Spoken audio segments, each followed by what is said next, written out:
Drone से attack कर 5 airbase को तबाह कर दिया। रूस के लड़ाकू विमानों को तबाह कर दिया। अब रूस ने आज दावा किया है कि कल के हमले के बाद उसने यूक्रेन के 162 ड्रोन हमलों को नाकाम किया। यूक्रेन का हमला काफ़ी बड़ा माना जा रहा है क्योंकि इसमें रूस को बड़ा नुकसान हुआ, और वो भी उस समय जब आज ही दोनों देशों के बीच इस्तांबुल में शांति वार्ता हो रही है।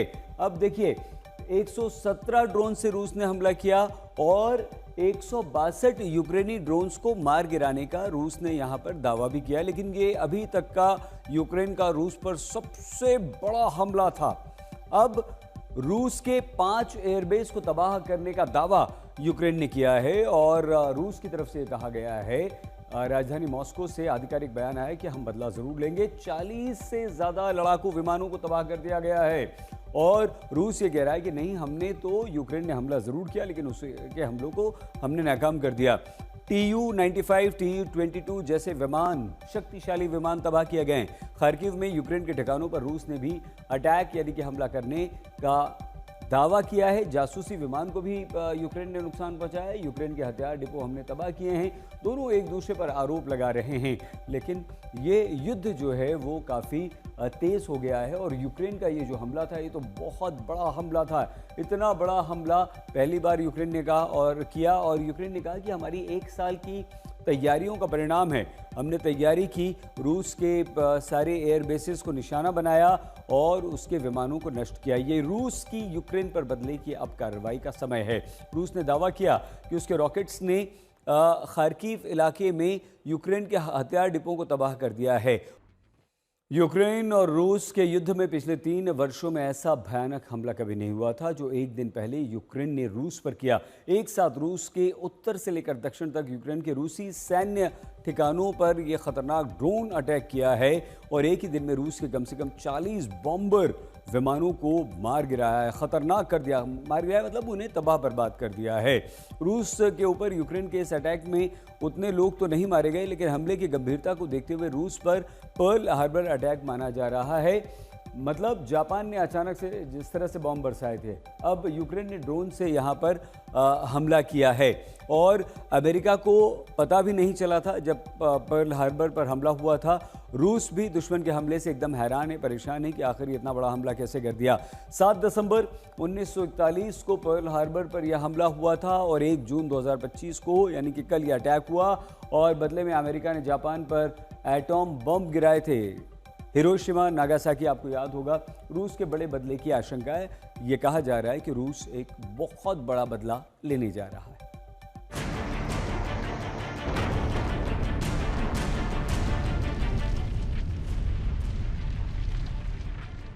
1 जून को रूसी एयरबेस पर कतार में लगे विमानों में विस्फोट हो रहा था।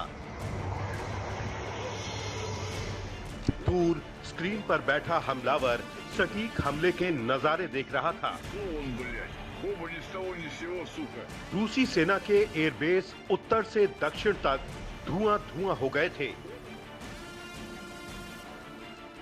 जो लोग ये नजारे सामने से देख रहे थे वो हैरान थे।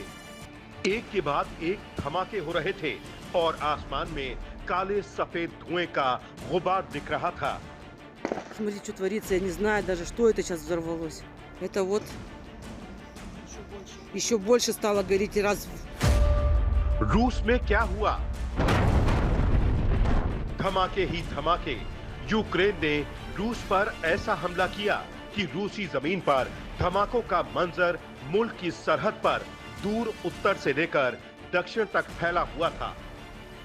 रूस के उत्तर में मरमंस्क, ओलेनिया, तो सेंट्रल रूस में मॉस्को के उत्तर में इवानोवो और दक्षिण में रियाजान का इलाका, रूस के दूर दक्षिण में साइबेरिया के इरकुत्स्क क्षेत्र, तो पूरब में अमूर इलाके तक रूस के एयरबेस धधक रहे थे। यूक्रेन रूस की सरहद पर युद्ध भूमि से 4-4 हजार किलोमीटर दूर यूक्रेन ने रूसी सैन्य ठिकानों पर ड्रोन अटैक किए थे। जो वीडियो सामने आए उसमें एक कतार में खड़े रूसी सेना के बॉम्बर विस्फोट में राख होते दिख रहे थे। रूस पर कितना बड़ा अटैक!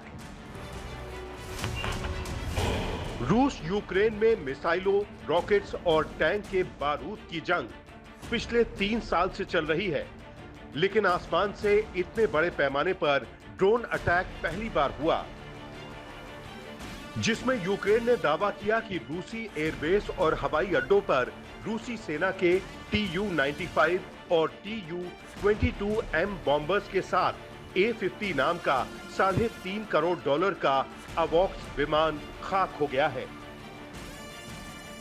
कामिकाजे ड्रोन के इस हमले में यूक्रेन ने अजीबोगरीब तरीके का इस्तेमाल किया। कैसे हुआ रूस पर अटैक? रूसी सेना के एयरबेस पर अटैक के लिए यूक्रेन ने युद्ध भूमि से बहुत दूर के ठिकाने चुने। यूक्रेन ने रूसी एयरबेस के आसपास पहले कंटेनर वाले ट्रक भेजे। बाहर से कंटेनर दिख रहे इन ट्रकों के अंदर एक कतार से ड्रोन्स रखे हुए थे। कंटेनर की छत रिमोट कंट्रोल से खुलने वाली छत थी। वो छत खुली और कंटेनर में रखे ड्रोन्स उड़ने लगे। ये ड्रोन्स चंद मीटर और किलोमीटर दूर जाकर रूसी हवाई जहाजों को चुन चुन कर निशाना बनाने लगे। सोशल मीडिया पर कई ऐसे वीडियो भी मौजूद हैं जिसमें साफ दिखता है कि इस हमले की कोशिश में यूक्रेन के कुछ ट्रक फंस भी गए और उनमें विस्फोट करके उन्हें नष्ट किया गया। आज तक ब्यूरो। और इस समय हम कीव आपको लिए चलते हैं। देखिए, राजेश पवार हमारी संवाददाता आपके साथ जुड़ चुके हैं। राजेश, यूक्रेन के इस हमले के बाद रूस की तरफ से कितना बड़ा हमला हो सकता है और वो कितना खतरनाक होगा? देखिए सईद, जो ये हमला हुआ है, ये अब तक का सबसे बड़ी, मैं इसको जीत बोलूंगा यूक्रेन की पिछले 3 साल में।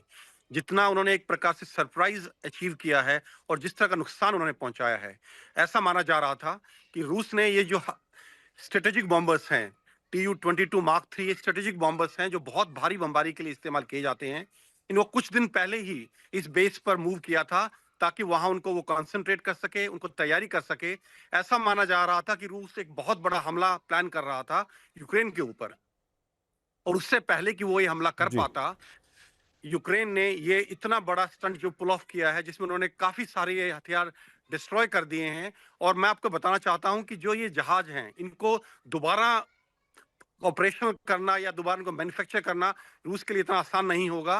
ये बहुत पुराने और बहुत ही भरोसेमंद बॉम्बर्स हैं, और इनका जो डैमेज किया है यूक्रेन ने, ये अपने आप में, जो हमला रूस करने वाला था वो डिले होगा।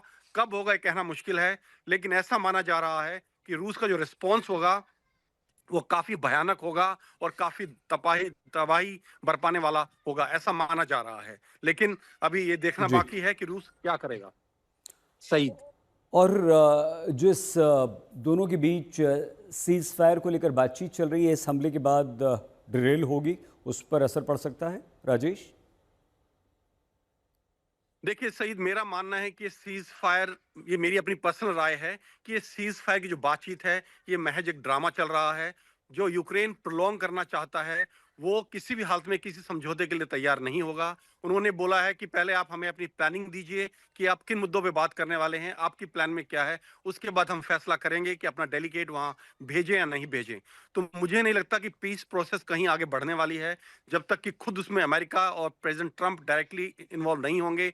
ये पीस प्रोसेस आगे नहीं बढ़ेगी, और इस हमले के बाद तो किसी भी हालत में मुझे नहीं लगता कि 2025 में युद्ध कहीं रुकने वाला है, और हालात गंभीर हो सकते हैं जो अभी एट प्रेजेंट है उसके मुकाबले में।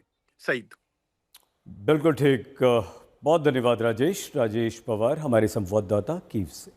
अमेरिका एक तरफ रूस और यूक्रेन के युद्ध को बंद कराने का प्रयास कर रहा है, शांति वार्ता करा रहा है, और दूसरी तरफ यूक्रेन ने रूस पर इतना बड़ा हमला कर दिया। इस हमले का बातचीत पर क्या असर पड़ेगा, यह आज पता चलेगा जब दोनों देशों के प्रतिनिधि तुर्की में मिलेंगे। लेकिन अमेरिका में ये चर्चा है कि यूरोप इस शांति वार्ता को सफल नहीं होने दे रहा है।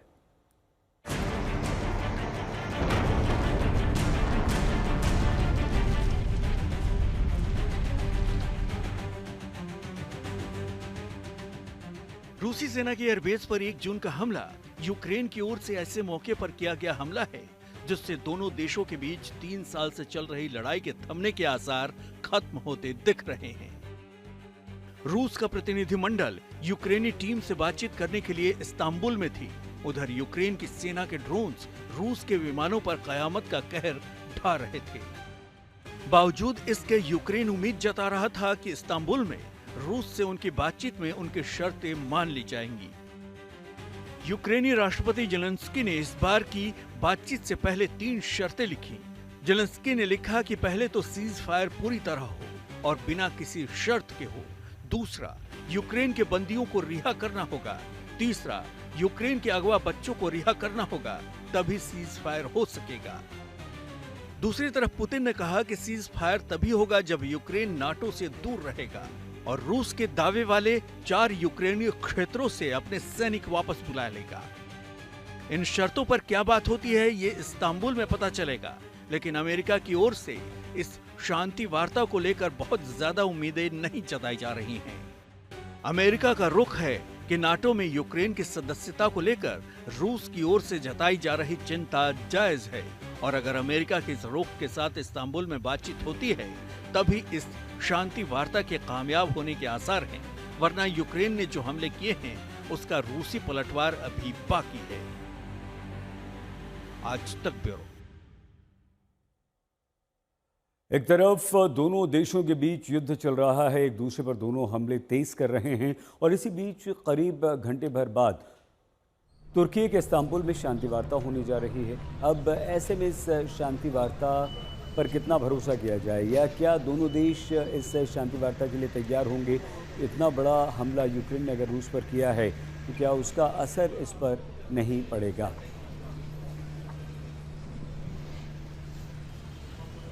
इस्तांबुल में ये शांति वार्ता होने जा रही है, दोनों देशों के प्रतिनिधि वहाँ पर मौजूद हैं और शांति वार्ता जिस स्थल पर होने जा रही है वहाँ पर पहुँच भी चुके हैं।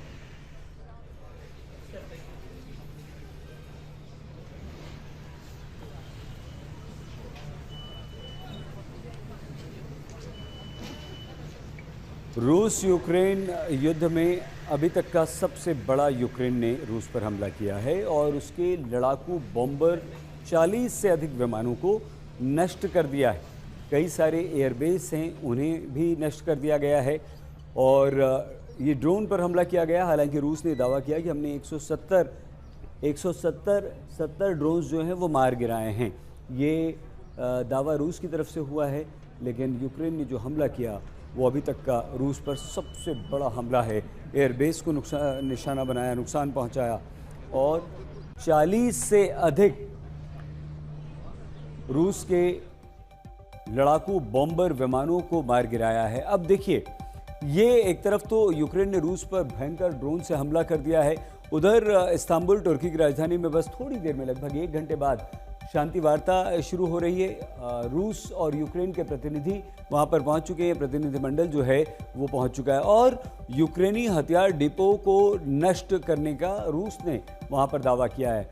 अब क्योंकि रूस इतने बड़े हमले को झेल चुका है तो रूस की तरफ से कहा गया है कि हम बदला ज़रूर लेंगे और ये जो हमला होगा, ये जो बदले वाला हमला होगा वो ऐसा हमला होगा कि अभी तक इससे बड़ा हमला नहीं हुआ होगा।